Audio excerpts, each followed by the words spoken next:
News world के इस bulletin में आपका स्वागत है। आपके साथ मैं हूं स्मिता और इस वक्त की बड़ी खबर आपको बता रहे हैं उत्तर प्रदेश से, जहां पर आज सपाइयों ने जोरदार प्रदर्शन किया है। जी हां, सपा कार्यकर्ताओं ने आज उत्तर प्रदेश में जोरदार प्रदर्शन किया है।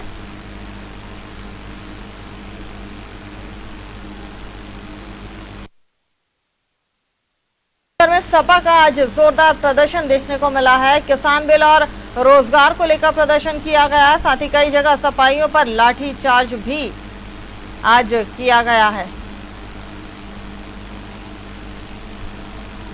ये तस्वीर आपको दिखा रहा है उत्तर प्रदेश की, जहां पर आज सपा कार्यकर्ताओं ने जोरदार प्रदर्शन किया है। आपको बता दें, किसान जो बिल पारित किया गया है, जो बिल पेश किया गया है, उस बिल को लेकर और रोजगार को लेकर ये विरोध प्रदर्शन उत्तर प्रदेश में देखने को मिला है। इसके अलावा कई जगह पर सपा के कार्यकर्ताओं पर लाठीचार्ज भी हुआ। और हमारे साथ सीधे जुड़े हमारे state editor RC Bhatt ji Uttar Pradesh से। आरसी भट्ट जी, आज उत्तर प्रदेश में एक अलग नजारा देखने को मिला। कोरोना काल भी चल रहा है, लेकिन बावजूद इसके यहाँ पर लाठीचार्ज और प्रदर्शन आज आम देखने को मिला है। पूरे उत्तर प्रदेश में सपा कार्यकर्ताओं ने जोरदार प्रदर्शन किया है किसान बिल और रोजगार को लेकर। एक तमाम चीजों से तौर पर ये लगने लगा है चुनाव नजदीक, क्योंकि इस तरह जो चीजें होती हैं, धरना प्रदर्शन, लाठीचार्ज या सरकार की नीतियों का विरोध या बहुत तेजी से सरकार की तमाम योजनाओं का विरोध, उसके साथ साथ सरकार खुद अगर तमाम योजनाओं का उद्घाटन करने लगे, शिलान्यास करने लगे, उसके साथ साथ बड़ी बड़ी घोषणाएं करने लगे, रोजगार भी देने लगे, साथ साथ लोगों को 3 महीने और 6 महीने में नौकरियां भी देने लगे, तो इससे ये लगने लगा है कहीं न कहीं अब उत्तर प्रदेश में चुनावी जो है और चुनावी बयार अब धीरे धीरे कहीं न कहीं सत्तारूढ़ पार्टी भारतीय जनता पार्टी जो सत्ता में है और स्वयं योगी आदित्यनाथ मंत्री है, उनको भी ये लगने लगा 2017 के उन्होंने संकल्प पत्र में वादे किए थे अभी पूरा नहीं है। उसकी एक बड़ी वजह है प्रदेश में अभी देश के साथ साथ जिस तरह से एनआरसी का मुद्दा हिंदू मुस्लिम चल रहा है, तो ये विकास की तरफ कहीं न कहीं ध्यान ही नहीं गया। अब कहीं न कहीं उत्तर प्रदेश में 2022 में चुनाव होते हैं, उनको ये लगता है कि अगर हम इन मुद्दों पर, जिन मुद्दों को लेकर हम भारतीय जनता पार्टी सत्ता में आई थी, अगर उन मुद्दों को लेकर हम पूरा नहीं करेंगे उन मुद्दों को, तो निश्चित रूप से जवाब देना पड़ेगा और कमोबेश स्थिति यही होने जा रही है। और जिस तेजी के साथ योगी आदित्यनाथ रोजगार की बात कर रहे हैं, लोगों को नौकरी देने की बात कर रहे हैं, नियुक्ति पत्र जारी करने की बात कर रहे हैं, 6 महीना में सभी नौकरियों को, नियुक्तियों को भर्ती करने की बात कर रहे हैं, तो वो जो है निश्चित रूप से ये इशारा कर रहा है कि अब कहीं न कहीं उत्तर प्रदेश में जल्दी चुनाव हो सकते हैं। यानी कि 1 वर्ष से कुछ अधिक समय रह गया है, तो समय कम है। लेकिन ये तो रही बात सत्तारूढ़ पार्टी की, लेकिन विपक्ष क्या करे? आप पार्टी भ्रष्टाचार को लेकर अलग मुद्दा बना रही है, लेकिन उसके साथ साथ बहुजन पार्टी शांत है। मायावती का केवल ट्विटर तक ही बयान रहता है, लेकिन जिस तरह से आप आदमी पार्टी के संजय सिंह लगातार सरकार का प्रहार कर रहे हैं, सीधे तौर पर उन्होंने एक घोटाले की पोल खोली और वो एसआईटी जांच हो रही है, तब समाजवादी पार्टी को भी लगने लगा है कि वह एक प्रमुख विपक्षी दल और वो अभी तक खामोश क्यों है। और वो फिर अखिलेश यादव ने लगातार तेजी से किसान बिल को लेकर और बेरोजगारी के मुद्दे को लेकर आज सीधे तौर पर उन्होंने हल्ला बोल दिया और तहसील स्तर पर समाजवादी पार्टी के कार्यकर्ताओं ने आज एक बड़ा प्रदर्शन किया। पूरे उत्तर प्रदेश में समाजवादी पार्टी के जितने भी कार्यकर्ता रहे, आज उन्होंने तहसील स्तर पर जाकर सरकार की किसान बिल का और बेरोजगारी के मुद्दे का, ये तमाम मुद्दों को लेकर समाजवादी पार्टी ने आज प्रदर्शन किया। हल्का बल प्रयोग भी कहीं न कहीं किया गया। क्या प्रयागराज की बात करें, क्या कुशीनगर की बात करें, लखनऊ की बात करें या बनारस की बात करें, हर जनपदों में लगभग कमोबेश समाजवादी पार्टी का तहसील स्तर पर अपना प्रदर्शन हुआ, क्योंकि अब उत्तर प्रदेश में चुनाव है। विपक्ष को, जो प्रमुख विपक्षी दल है खासतौर पर समाजवादी पार्टी, उसको भी ये लगता है कि अगर हम मेन स्ट्रीम में नहीं आएंगे, मुख्य भूमिका में नहीं आएंगे, तो हम पीछे चले जाएंगे। और सरकार की नीतियों का, सरकार ने जो रोजगार नहीं दिया उसका अगर हम विरोध करते हैं तो जाहिर सी बात है कि इसका आने वाले दिनों में चुनाव में फायदा मिल सकता है। जी बिल्कुल, चुनाव की चीजें यहाँ पर शुरू हो चुकी हैं। जिस तरह की स्थितियां देख रहे हैं, आए दिन प्रदर्शन, विरोध भी देखने को मिल रहा है। कई ऐसे संगठन हैं जिनकी नाराजगी भी देखने को मिल रही है। हालांकि योगी सरकार उन तमाम चीजों को संभालने की कोशिश जरूर करी, लेकिन ये भी तो नहीं भूलना चाहिए हमें भट्ट साहब कि उत्तर प्रदेश में जिस तरह से कोरोना का संकट इस वक्त गहराया हुआ है, उस बात को भी समझना चाहिए। एक तरफ आप उन्हीं तमाम मुद्दों को लेकर सरकार को घेरते भी हैं और उसके बाद आप खुद उन गाइडलाइनों का पालन नहीं करता। जिस तरह का माहौल देखने को मिल रहा था प्रदेश में, एक बार फिर यहाँ पर लाठीचार्ज हुआ है, तो जो संक्रमण है वो भी कहीं ना कहीं बढ़ेगा। लेकिन सरकार को भी तो इस बात को समझना होगा। हालांकि सरकार उन तमाम चीजों को समझ भी रही है और अगर कुछ गलत निर्णय होते भी हैं, अगर उन्हें लगता है कि हमारी सरकार ने जो वादे किए थे अगर वो कहीं छूट रहे हैं, उन्हें पूरा करने की कोशिश भी करें। लेकिन क्या ये जो तरीका है ये सही है इस समय जो संकट की स्थिति उत्तर प्रदेश में हम देख रहे हैं?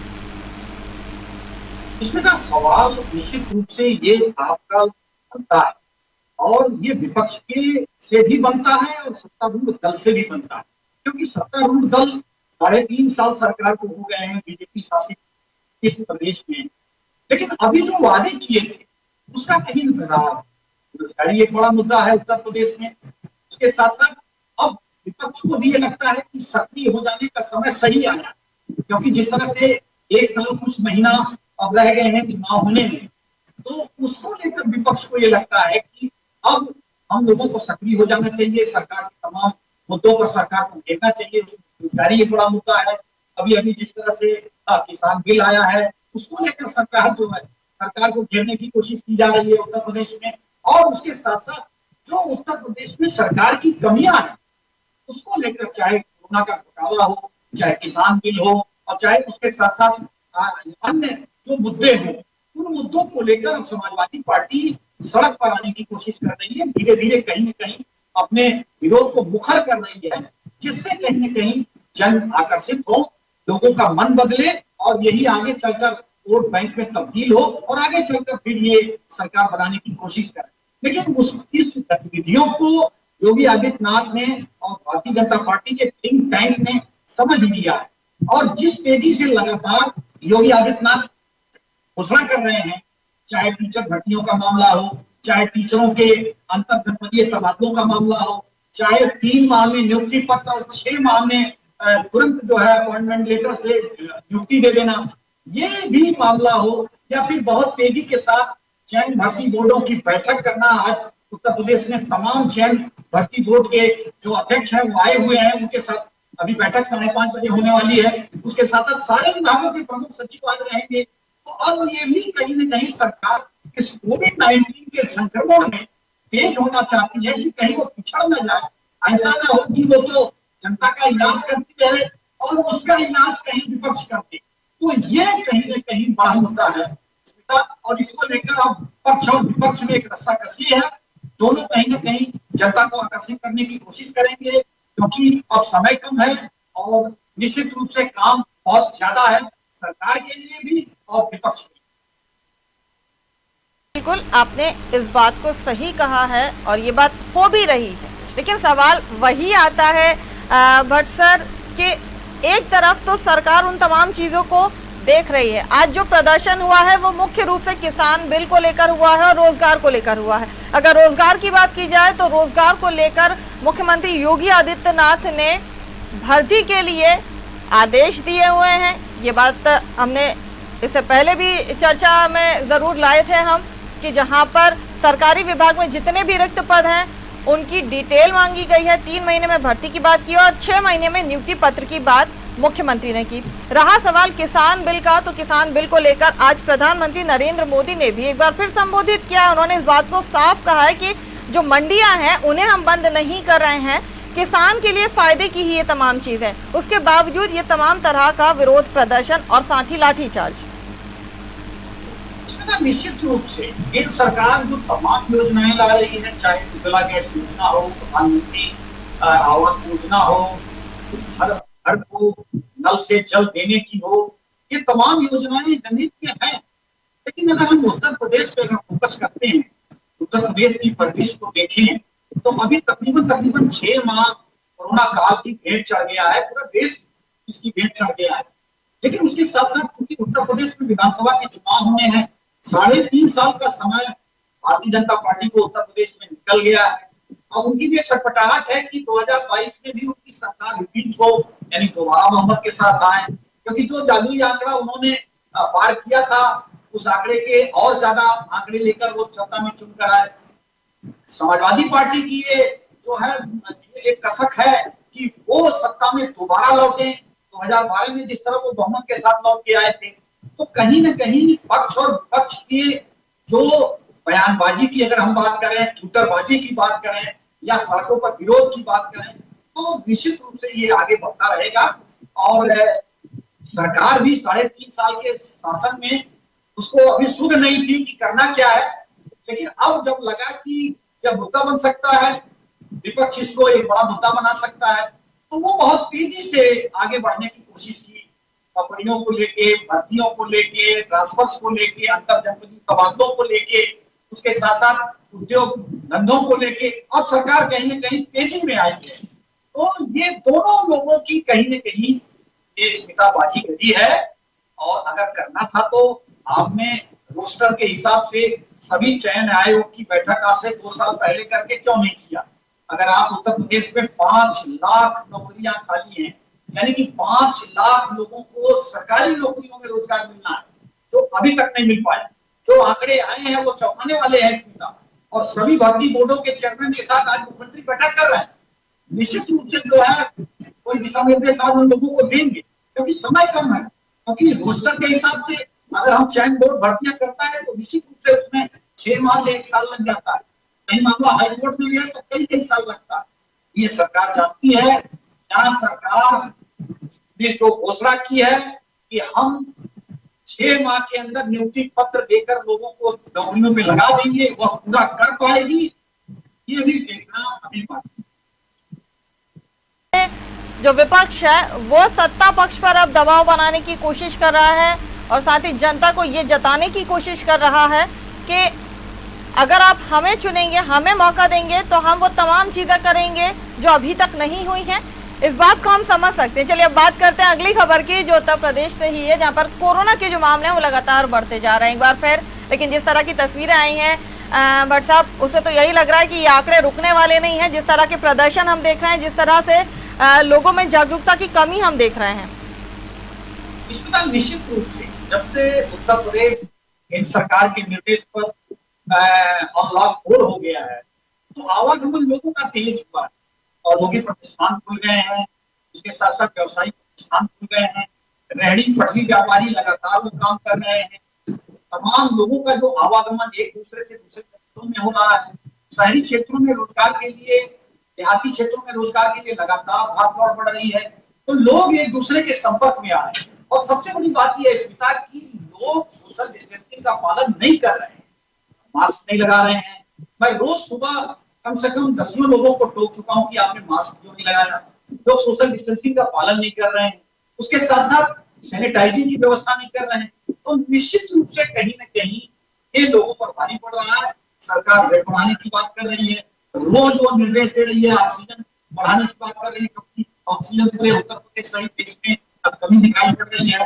वेंटिलेटर की कमी है, तमाम जो सुविधाएं हैं वो बढ़ाने की कोशिश कर रही है, लेकिन लोगों को अवेयर होना पड़ेगा। लोग जब तक खुद दूरी नहीं बनाएंगे, 2 गज की सोशल डिस्टेंसिंग का पालन नहीं करेंगे, उसके साथ साथ कहीं न कहीं सैनिटाइजिंग की व्यवस्था नहीं करेंगे, तो जाहिर सी बात है कि ये संक्रमण लगातार फैलता रहेगा। और आज जिस तरह के जो आंकड़े आए हैं वो तकरीबन 4703 आंकड़े आज आए हैं। ये बड़ी राहत की खबर है कि उत्तर प्रदेश में ये अब तक के जो है सबसे कम आंकड़े हैं। जो इधर एक महीने से आंकड़े आ रहे हैं वो 5000 के ऊपर ही थे, 6000 7000 के बीच में आ रहे थे, लेकिन आज आंकड़े कम है। टेस्टिंग भी 1,35,000 के आसपास हुई है। अब करीबन 5300 के आसपास लोगों की अभी उत्तर प्रदेश में लगभग मौतें हो गई हैं। 5135 लोगों की मौतें हुई हैं। तो ये जो आंकड़े आ रहे हैं निश्चित रूप से ये बहुत अच्छे नहीं है। सरकार पर एक बड़ा दबाव है, लेकिन सरकार अब कहीं न कहीं इसी कोविड-19 के संक्रमण में सारे कामों को निपटाना चाहती है। उसको लगता है कि लोगों के रोजगार अगर बंद हो गए, तो जिस तरह से देश सहित उत्तर प्रदेश की जीडीपी डाउन हुई है, तो और गिर जाएगी। लोग भूखों मरेंगे, लोगों को राशन नहीं मिलेगा, लोग कमा नहीं पाएंगे, लोग अपनी व्यवसाय नहीं कर पाएंगे, तो सरकार के प्रति नाराजगी बढ़ेगी। और उसको भागते हुए मुख्यमंत्री ने हर चीज को अनलॉक कर दिया है, पूरी तरह से खोल दिया है, लोगों के ऊपर छोड़ दिया है, सख्ती नहीं कर रहे हैं। तो ये तमाम चीजों का नतीजा इसका निश्चित रूप से संक्रमण बढ़ते हुए देखने को मिल रहा है। आपने क्योंकि यहाँ पर आंकड़ों की बात की है, हालांकि आज का दिन जरूर अगर नए आंकड़ों की बात करें तो काफी बेहतर था पुराने दिनों की अपेक्षा, क्योंकि जिस तरह के आंकड़े सामने आ रहे थे, लेकिन आज जिस तरह का प्रदर्शन भी हमने देखा है भट्ट साहब, वो भी हमें नहीं भूलना चाहिए। कल इन आंकड़ों में हमें उछाल भी देखने को मिलेगा। यहाँ पर गाइडलाइनों का पालन नहीं हो रहा है, सख्ती अब कम हो चुकी है और जनता पर सारी चीजें छोड़ दी गई हैं, लेकिन अभी भी हमें यह समझना जरूरी है कि कोरोना संक्रमण जो है वो खत्म नहीं हुआ हमारे बीच में, और इस बात को हमें हमारे दिमाग में एक बार फिर बैठाना बहुत जरूरी है। इसमें निश्चित रूप से आपने ये बात बहुत अच्छी कही, और इससे यह एक जो कटाक्ष व्यंग है, समाजवादी पार्टी के जो हजारों लाखों कार्यकर्ताओं ने आज वैश्विक स्तर पर प्रदर्शन किया है, तो सोशल डिस्टेंसिंग की धज्जियां उड़ती नजर आई, और निश्चित रूप से जो है उसमें कई सौ लोग संक्रमण से ग्रसित हुए हों और एक दूसरे को संक्रमित किए हों। ये जब कल रिपोर्ट आई, तो कल और परसों की अगर हम रिपोर्ट देखेंगे तो निश्चित रूप से ये बढ़ी हुई मिलेगी। और जिस तरह से आपने कई बार ये चीजों पर इंगित किया है कि जो सोशल डिस्टेंसिंग तोड़ा गया है और कहीं न कहीं उसका पालन नहीं किया गया है, तो निश्चित रूप से उसका खामियाजा समाजवादी पार्टी के कार्यकर्ताओं को भी भुगतना पड़ेगा।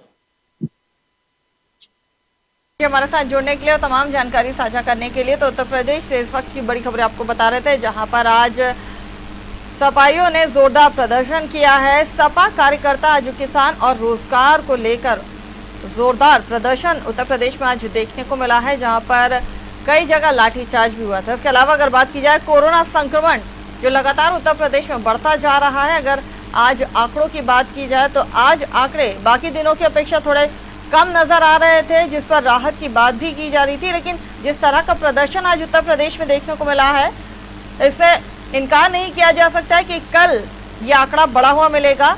आज यूपी में 4,703 कोरोना के नए मामले सामने आए थे, जिसमें 5,135 लोगों की मौत जो है अब तक वो हो चुकी है।